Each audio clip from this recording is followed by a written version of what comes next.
بسم الله الرحمن الرحيم. السلام عليكم ورحمة الله وبركاته. اخوانا عاملين ايه؟ يا رب تكونوا بخير. محمد الشناوي يمنع انتقال ابو جبل الى النادي الاهلي. ايه الحكاية؟ ايه الرواية؟ تعال نقولها من البداية. خناقة كهربا ومكالمة الشناوي وكواليس وتفاصيل تراجع النادي الاهلي عن التعاقد مع ابو جبل. كنا عارفين ان النادي الاهلي ومسؤولي النادي الاهلي قرروا التراجع عن محمد ابو جبل حارس مرمى نادي البنك الاهلي ومنتخب مصر، وذلك بعد التوصل لاتفاق مع الحارس الدولي وناديه على استعارته لمدة 6 شهور بعد إصابة محمد الشناوي الحارس الأساسي للمارد الأحمر وغيابه عن الملاعب لمدة قد تمتد حتى نهاية الموسم.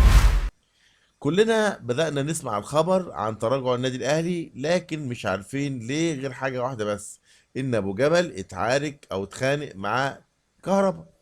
لكن في أسباب أخرى لتراجع النادي الأهلي عن التعاقد مع أبو جبل.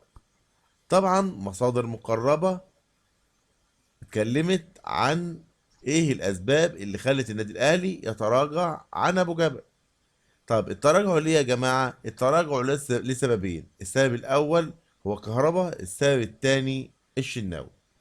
طب السبب الأول كلنا عارفينه، هو دخول الحارس في مشادة كلامية مع محمود كهربا خلال إحدى التدريبات وحديثه بطريقة غير لائقة لا تتناسب مع غرف خلع ملابس النادي الأهلي.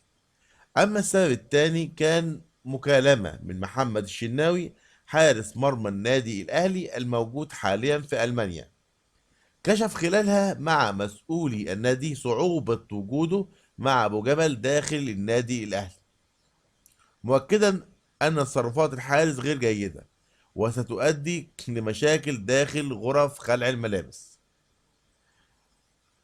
مسؤولي فريق البنك الأهلي قرروا إعادة الحارس محمود الزنفلي إلى فريق الداخلية بعد تراجع النادي الأهلي عن التعاقد مع محمد أبو جبل حارس الفريق. وتراجع النادي الاهلي عن فكره التعاقد مع محمد ابو جبل حارس مرمى فريق البنك الاهلي خلال فتره انتقالات الشتويه الجاريه. وفي وقت سابق اعلن الاعلامي احمد شوبير انتقال محمد ابو جبل حارس مرمى منتخب مصر ونادي البنك الاهلي الى صفوف النادي الاهلي على سبيل الاعاره. طبعا كل الكلام ده بقى فنكوش، وكل الكلام ده انتهى بعد معركته او خناقته مع كهربا وبعد مكالمة شناوي. كده يا فرحتك يا احمد شوبير، يا فرحتك يا مصطفى، لان يعني المرشح بقوة الان هو علي لطفي، يعني حبيب الشناوي وحبيب مصطفى شوبير، وزيتنا في دقيقنا. وكل عام وانتم بخير. اشكركم. السلام عليكم ورحمة الله وبركاته.